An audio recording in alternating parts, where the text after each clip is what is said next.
Hello everyone. In this video we will learn about vocal cord nodules.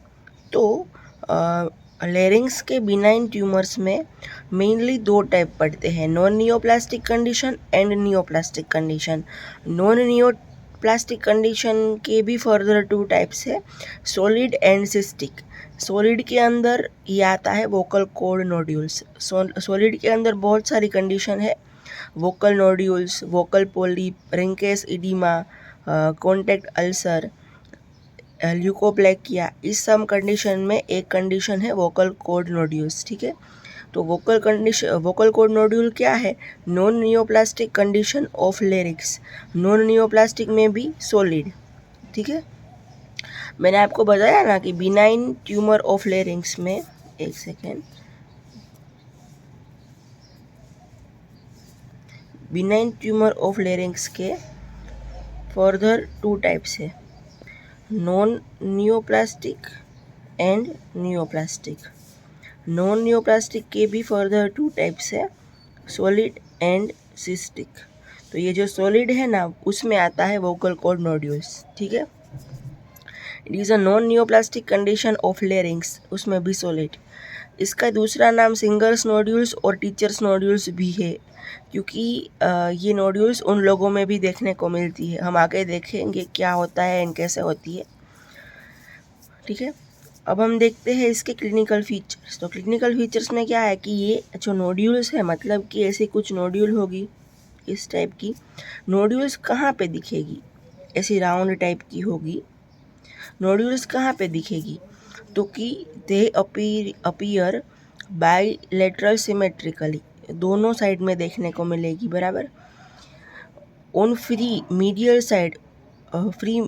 Side पे free edge of vocal cord की free edge में medial side पे देखने को मिलेगी। उसमें भी कहाँ? तो कि एंटीरियर 1/3 एंड पोस्टीरियर 2/3 के जंक्शन में। ये जो एरिया है वो मैक्सिमम वाइब्रेशन वाला एरिया है, इसलिए वहाँ पे मैक्सिमम ट्रॉमा होने के चांसेस है। यहाँ पे वोकल नोड्यूल फॉर्म होती है। अब हम डायग्राम में देखते हैं। तो इसमें क्या है, ये वोकल कॉर्ड्स है, ये मीडियल साइड हुई, मैंने आपको बताया ना अभी। ये medial side anterior 1/3 and posterior 2/3 के जंक्शन में ये जो एरिया है वो बोलने के टाइम पे यहाँ पे मैक्सिमम वाइब्रेशन होता है, इसलिए यहाँ पे मैक्सिमम ट्रॉमा होने के चांसेस है एंड यहाँ पे होती है वोकल नोड्यूल्स। ठीक है, थ्योरी में पूछे अगर हमें, तो हमें ये डायग्राम बनानी है। ओरिजिनल कैसा दिखता है ये देखना हो तो आपको ये देखना हो तो ये रहा, यहाँ पे जो है वो वोकल नोड्यूल्स है। ठीक है, अब हम ये देखते हैं कि ये जो नोड्यूल बनेगी उसकी साइज़ कितनी होगी। तो पिन हेड से लेके हाफ अ पी जितनी साइज़ उसकी हो सकती है, वेरी करती है साइज़। और अलग अलग लोगों में अलग अलग साइज़ की होती है, बट रेंज ये है, इनमें से हो सकती है कोई भी साइज़, इसके बीच में हो सकती है कोई भी साइज़। कैसे होती है ये? They are result of vocal trauma. हमने यहाँ पे देखा ना कि ये जो एरिया है एंटीरियर 1/3 एंड पोस्टीरियर 2/3 वाला, वो मैक्सिमम वाइब्रेशन वाला एरिया है। यहाँ पे मैक्सिमम ट्रॉमा होने के चांसेस है। तो वोकल ट्रॉमा हुआ कैसे होता है? तो कि when a person speaks unnatural low tone, continuously low tone में अगर कोई बातें करता है प्रोलॉन्ग्ड पीरियड, बहुत लॉन्ग ड्यूरेशन के लिए, हाई इंटेंसिटी में, तो ये ट्रॉमा होने के चांसेस है। मोस्टली किन को होता है? तो कि टीचर्स होते हैं ना, बहुत देर तक हमें लेक्चर में पढ़ाते रहते हैं, बहुत देर तक बोलते रहते हैं। Actors, vendors, pop singers and school going children, जो बहुत बातें करते रहते हैं पूरा दिन। इन शॉर्ट, जो लोग बहुत बोलते हैं ना लो टोन में, हाई इंटेंसिटी में, बहुत देर तक, उन लोगों में ये होने के चांसेस है। अब हम इसकी इटियोलॉजी देखते हैं। तो क्या है कि वोकल ट्रॉमा हुआ, ठीक है, एंटीरियर 1/3 एंड पोस्टीरियर 2/3 जंक्शन में मैक्सिमम ट्रॉमा हुआ अगर कोई बहुत देर तक बातें करता रहता है लो टोन में, हाई इंटेंसिटी में। तो वहाँ पे क्या होगा? उस एरिया में सब म्यूकोजल इडीमा होगा और हेमरेज होगा। सब म्यूकोजल स्पेस में इडीमा होगा, हेमरेज होगा उस स्पेस में। फिर ये इडीमा हुआ, हेमरेज हुआ, तो उसका ऑर्गेनाइजेशन तो होना पड़ेगा ना। तो इसका ऑर्गेनाइजेशन होगा तो क्या होगा, हाइलिनाइजेशन होगा, वहाँ पे फाइब्रोसिस होगा। ठीक है, तो ये सुपरफिशियली हाइलिनाइजेशन एंड फाइब्रोसिस हुआ तो उसके ऊपर वाला जो एपिथेलियम होगा उसका हाइपरप्लाजिया होगा तो सेल्स बहुत बढ़ जाएंगे और वो नोड्यूल फॉर्म करेंगे। ठीक है, ये इटियोलॉजी है।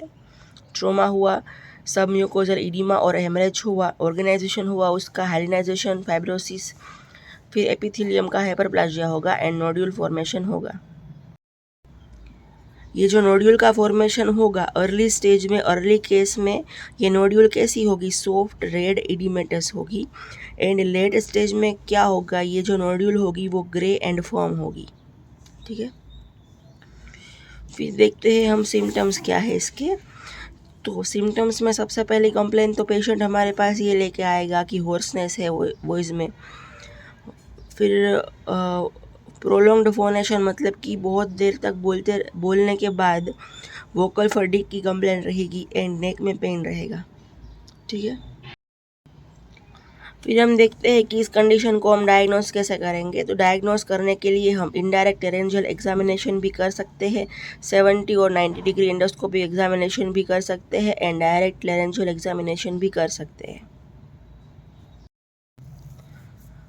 अब हम ये देखते हैं कि इस कंडीशन को हम मैनेज कैसे करेंगे, मैनेजमेंट ऑफ वोकल नोड्यूल्स। तो अर्ली केस में क्या करना है, अभी अगर स्टार्ट ही हुई है, वोकल नोड्यूल्स फॉर्म होना स्टार्ट ही हुआ है, तो हमें कंजर्वेटिव ट्रीटमेंट करनी है। उसमें हमें पेशेंट को एजुकेट करना है कि भाई बहुत ज़्यादा ना बोला करो और अपने वॉइस को किस तरह से यूज़ करें, मतलब कि किस तरह से बोले और कम बोले। ठीक है, उसके बाद अगर लार्ज नोड्यूल फॉर्म हो गई है एंड अगर किसी एडल्ट में बहुत देर से, बहुत टाइम से, बहुत महीने से नोड्यूल है एंड कंजर्वेटिव ट्रीटमेंट से वो ठीक नहीं हो रही है तो हमें सर्जरी करनी पड़ेगी। ठीक है, सर्जरी में हम क्या करेंगे, तो कि माइक्रो लेरेंजियल सर्जरी करेंगे। माइक्रो लेरेंजियल सर्जरी में क्या करना है हमें, तो कि माइक्रोस्कोप के अंडर हमें ऑपरेट करना है, इंसिजन माइक्रोस्कोप के अंदर हमें ऑपरेट करना है एंड वो जो नोड्यूल है उसको एक्सरसाइज करके निकाल देना है। एंड ये हम कोल्ड इंस्ट्रूमेंट्स की मदद से भी कर सकते हैं एंड CO2 लेज़र से भी कर सकते हैं। CO2 लेज़र हमें थियोरी में ENT में एक अलग से क्वेश्चन भी आता है कि CO2 लेज़र ENT में कहाँ पे यूज़ होता है and CO2 laser in ENT ऐसा लिखना होता है। पता नहीं आपकी यूनिवर्सिटी में वो है या नहीं इम्पोर्टेंट, बट मेरी यूनिवर्सिटी में तो है। CO2 लेज़र ENT में बहुत कॉमनली यूज़ होता है। ठीक है, एंड ये सर्जरी करते वक्त हमें ध्यान रखना है कि अंडरलाइंग उसके नीचे वाला जो लिगामेंट्स एंड ऑल स्ट्रक्चर हो उसको इंजरी ना करें हम। ठीक है, माइक्रो लेरेंजियल सर्जरी। उसके बाद है speech therapy and reeducation in voice production to prevent recurrence. हमने ये सर्जरी भी कर दी, सर्जरी करने के बाद भी हमें पेशेंट को एजुकेट तो करना ही है कि भाई अपने आवाज़ को किस तरह से इस्तेमाल करें, किस तरह से बोले, कम बोले, धीरे बोले। ठीक है, मैनेजमेंट में क्या किया हमने देख लीजिए फिर से। अर्ली केस में कंजर्वेटिव ट्रीटमेंट की, फिर सर्जरी में भी micro laryngeal surgery, speech therapy. इसके पहले हमने क्या देखा, क्लिनिकल फीचर्स देखे, सिम्टम्स देखे। ठीक है, इटियोलॉजी देखी। आई होप आपको वोकल नोड्यूल्स के बारे में समझ में आ गया होगा। अगर कोई डाउट है तो आप मुझे कमेंट सेक्शन में, इंस्टाग्राम में मेरे मेल ID में पूछ सकते हैं। अगर कोई सजेशन है तो भी दे सकते हैं। ठीक है, थैंक यू।